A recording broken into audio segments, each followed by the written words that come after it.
Welcome to audio highlights for Chapter 16, Spiritual Diversity. This chapter starts out with defining freedom of religion. It's important to review this definition because it may be different from what you believe it to mean. So freedom of religion is the right to participate in any religion, and that also includes the right to have no religion at all. So this was one of the founding principles and beliefs that our nation was founded on, primarily because tolerance, diversity, and freedom in religion were in direct opposition to the principles of England at that time and many other nations.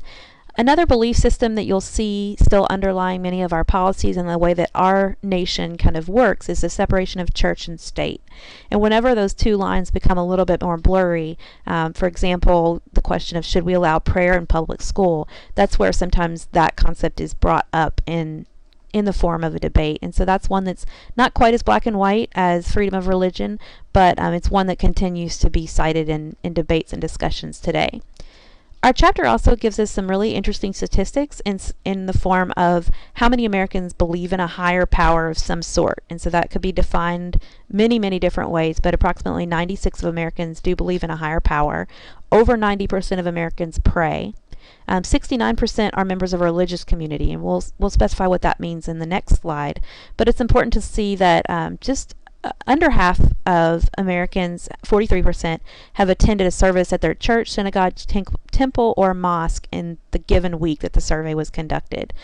So around another important stat is over 78% of Americans are Christians, and then 16.1% of Americans identify as non-religious or secular.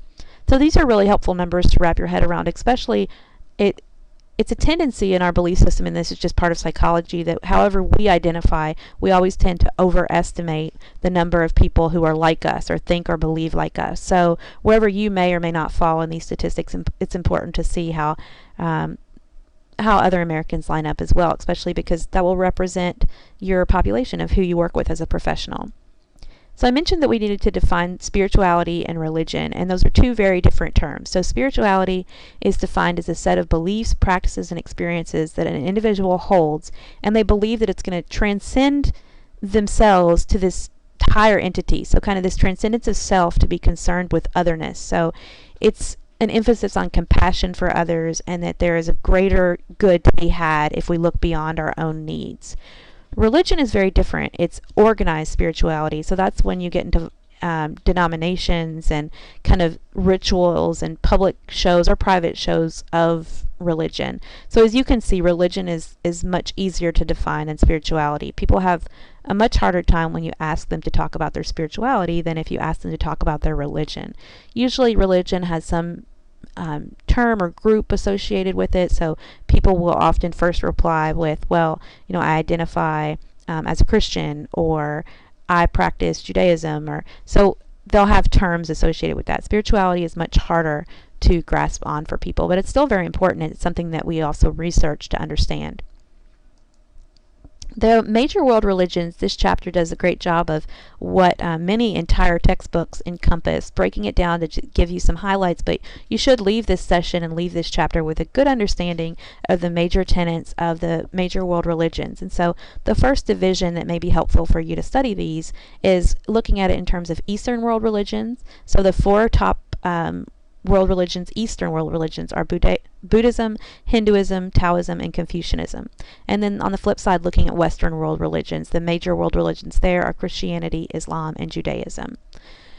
So in the next few slides, you review the major tenets of each of these. And so how I would suggest that you study this might be to look through the slides at the highlights, read your text in its entirety on these different religions, because much of this is going to be new information for you unless you practice one of these religions or know someone closely, or maybe you took a religion course, but still, for most students, this is going to be new information.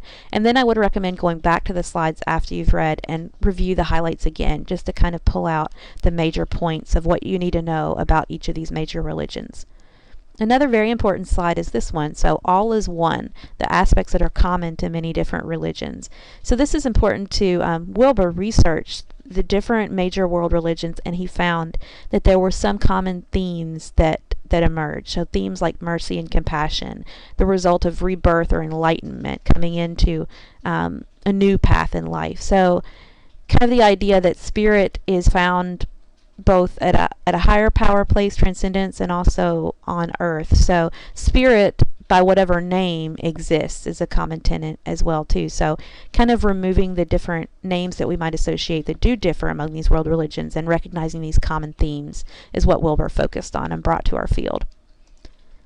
And finally, we need to look at some counseling considerations or social work considerations in terms of what do you do when you work with a client who differs from you. And it's very important that you don't project or impose your views on them. And it's also tricky ground because to work with them well, if religion or spirituality or both are very important to them as they are to most clients or to most individuals, you need to learn about that. And so how can you have these conversations without imposing your own views? So we sometimes, to do right, we need to look at some pitfalls or mistakes that you can make. And so these terms kind of look at the common mistakes that counselors may make, or social workers or human service professionals may make in terms of working with others or even just thinking about religion. So, and these aren't all mistakes, but rejectionism is one, and that's denying the truths of a client's religion. So some of our founding psychology leaders like Freud and Ellis were very explicit in the fact that they would tell people that what they believed was not true and that this was not a healthy way of thinking. That's something that we want to avoid as a multiculturally competent counselor, because we want to be open to many different ways of thinking and perspectives and beliefs. We also have exclusivism, which is a belief in fundamental and exclusive reality. So the belief that your religion is the reality and that others are not real. And so sometimes it's necessary to divide our personal lives from how we believe and we act and we feel in the professional counseling or social work world.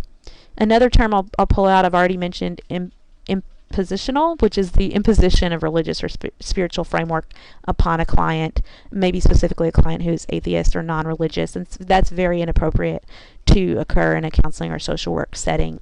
And finally, skipping up one, pluralism. So that's the acceptance that there may be very diverse paths to spirit, and that these many diverse paths are still valid. So it's important to gain awareness of these different paths, of these different world religions. It's also important to understand the term spiritual bypass, so the idea of it's also dangerous in the therapeutic relationship to avoid the topic of spirituality altogether because you're uncomfortable talking about it. So that can make a person feel like that's a very invalid part of their life, when in fact it might be very important. So it's very beneficial for you to learn about these religions, figure out ways that you can comfortably ask questions and learn more, and figure out a way that you can genuinely accept a client if their religious beliefs or spirituality may differ greatly from yours.